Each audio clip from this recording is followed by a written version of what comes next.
परम ब्रह्म विद्यादात्री माँ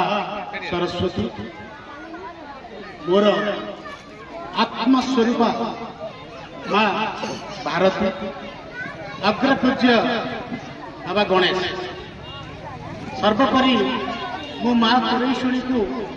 मोर अंतर निभृत गुण भर प्रणाम कर आज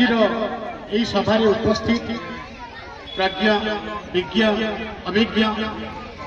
ये सभार सभापति महोदय को मोर प्रणाम। सीता बोली कह सीता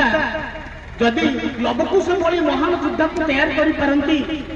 तेरे आपण माने समाज में कहीं लवकुश भली महान बलिष्ठ छात्र छात्री मान बढ़ी पारे ना तेणु से उद्देश्य आज यही जो योजना भितर माँ मान को सम्मान दवा उत्तर अर्थात माँ चाहिए गोटे शिशुर सर्वांगीण विकास हो पारे शिशु समाज में ना करे बड़ बड़ डॉक्टर इंजीनियर बड़ कथा नुहे बड़ समाजसेवी हो पारे जड़े बड़ देशभक्त हो पारे तेणु मु परिवेश यही सभा मु समस्त माँ मान को मोर प्रणाम जनाई ये मु अनुरोध करी आपण मान भितर जो शिशु मैंने अच्छा